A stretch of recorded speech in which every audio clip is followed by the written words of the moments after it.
Welcome to my new viewers, to my subscribers, welcome back. My name is Mike. This is my channel where I look at, review, and try different craps strategies. Thanks for joining. Hey everybody, it's Mike. Thanks for joining the channel here. Today I'm going to roll a very simple strategy, but I want to play it with a laddering strategy on my bets. I kind of like the idea of playing a strategy, and when you lose on your strategy, to level up in your bets so that you can recoup those losses quickly. And once you do recoup them, you ladder back down. So I'm not going to play any variations. This is the basic Iron Cross strategy, but I do want to change my betting sizes based on what step of the ladder I'm on.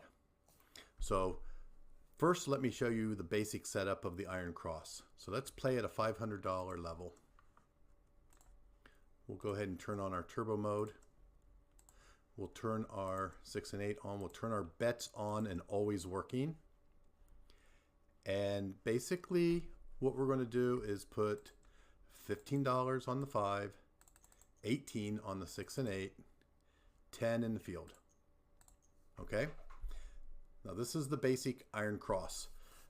The values that you put on each of these bets is really dependent upon the table minimums and what you're comfortable with. But if this was a $10 table, we could start with 15 on the 5, 6, and 8, cap the 6 and 8 to 18, and put a $10 self-serve field bet out.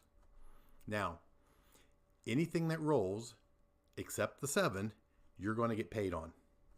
Let's just roll a few and I'll show you. Okay, if you hit a field number, you will win $10.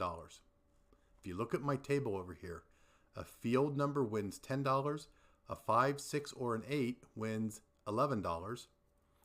But if you hit the 7, you lose your bet size, which is $61. So that was a 4, it won $10.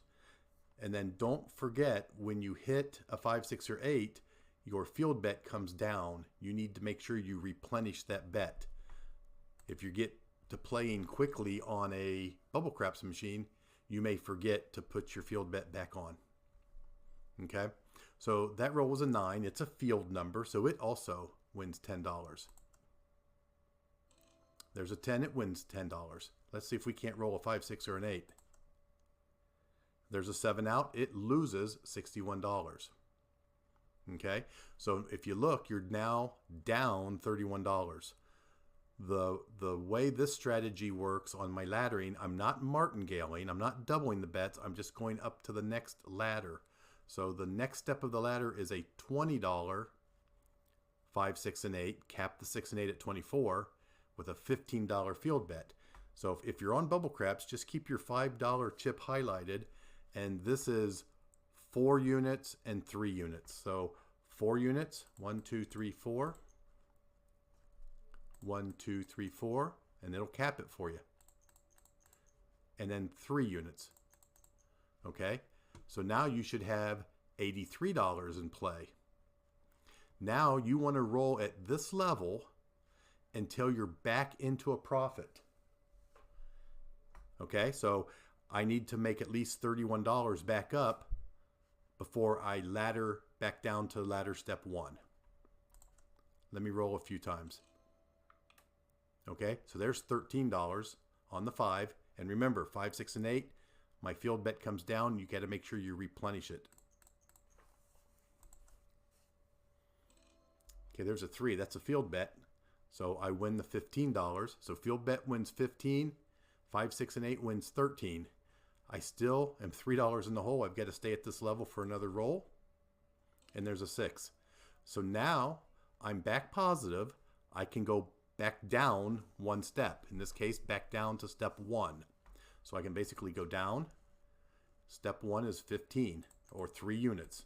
3, 3, 3, and 2. So I could change this table instead of putting dollar amounts, I could put units. So 3, 3, 3, and 2, and then you decide what your unit value is. Okay. Again, I'm back at step 1. I'll go ahead and roll this until I hit 7. Okay, there's a field number. Everything's good. I don't have to replenish anything. Another field number. Just keep rolling. Another field number. There's a 6. I got to replenish my field. So it lost, but you made up for it on your win. So you won 21. Let's take a look at that. You win 21 on your bet, on your win on the 6, but you lose your field. So when you lost that field, that bet comes down. That's why you have to replenish it. But you still end up with a positive $11. So let's keep rolling. There's another 6. So again, replenish that field bet. What you're really looking for is to roll a lot of field numbers because those win and you don't have to replenish. So there's a $10 win. There's a 7. Okay, now that 7 out, even though I lost $61, which was what my 7 out loss shows on the table. I had $61 in play. Even though I lost it, I'm still $11 up. So this is where you have to decide, am I going to ladder up because I rolled a 7? Or am I going to stay where I'm at because I'm still positive? Okay? Obviously, if you ladder up and roll a lot of good numbers, your profits are going to go up faster because you're now betting more.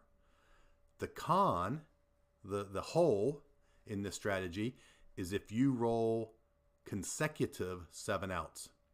In other words, if I ladder up, because I rolled a 7, I'm going to ladder up to the 4 units. So 1, 2, 3, 4, 4, 4, and 3. Now, I've got $83 in play.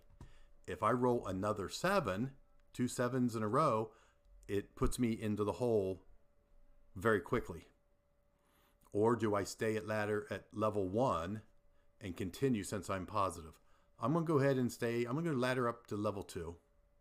And hopefully I don't roll a quick 7. Okay.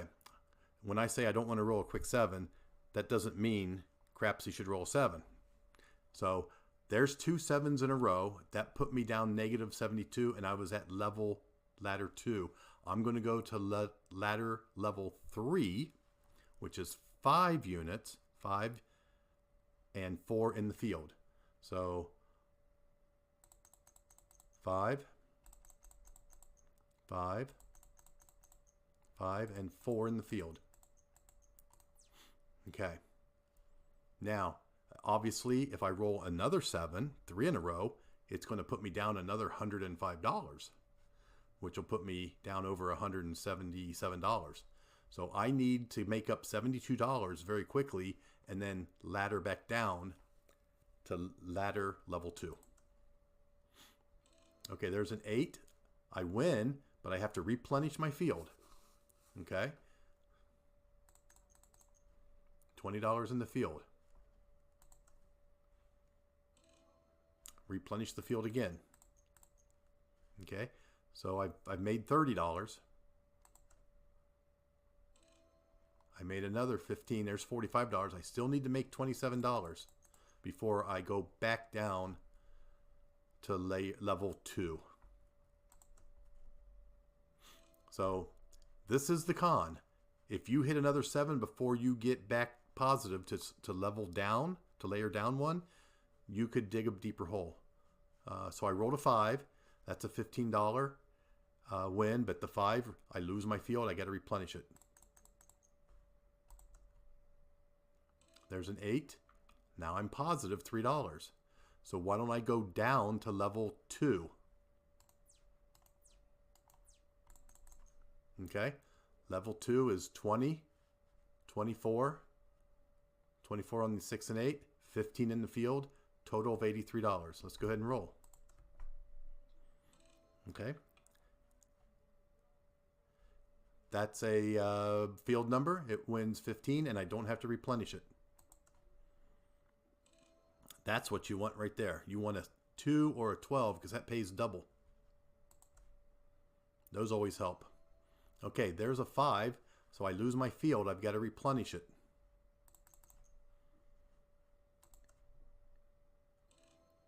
There's a 10.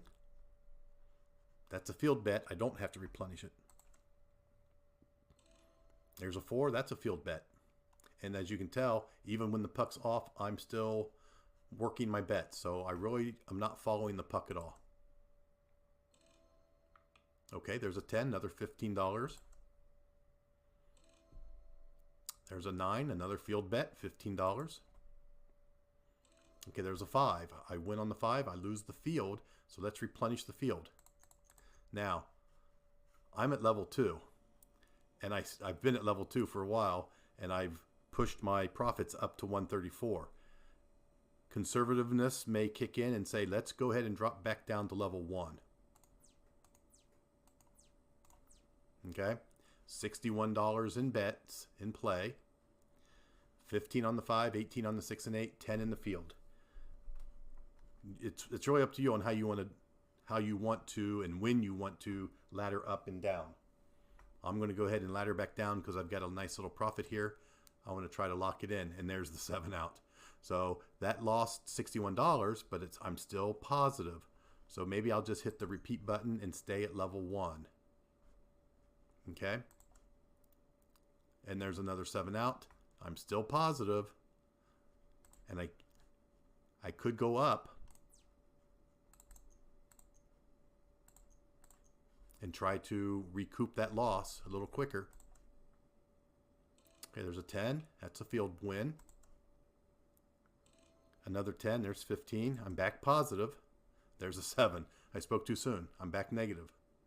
So as you can see in my roll distribution, if you're going to roll a lot of 7s, this is probably not the strategy you want, because this is a strategy that wins on every number you roll except the 7. So if you're rolling a lot of 7s, you probably want to change strategies to a strategy that kind of wins on the 7s. And I've got a couple of those out in my videos. There's one called the 6, 7, 8. They all win. But there's variations that you can do even on the Iron Cross, where you can lay numbers, you can hop numbers. But this is a basic Iron Cross strategy with laddering your bets. So I hope that makes sense. I've played this a couple times. I didn't roll as many 7s as I did on this roll, and I was always in the $100 to $200 range of profits. So I'm going to go ahead and end this roll, even though it's negative. I'm going to end it because they're not all going to be positive. But this is a strategy that if you can avoid those 7 outs, you can ladder up pretty quick in your profits. Okay, so give it a try. Let me know how you do. Don't make suggestions about, oh, lay the 5 or hop the 5. I know those are variations. I'm really trying to show the laddering of the bets and how you can work those. Work those as you feel the tables rolling. And to do that, I wanted to use a very basic Iron Cross strategy. Okay? Anyway, if you haven't already, please subscribe. Leave me a comment. Give me a thumbs up or a thumbs down. Let me know why. If it's a thumbs down, tell me why. And as always, thanks for watching.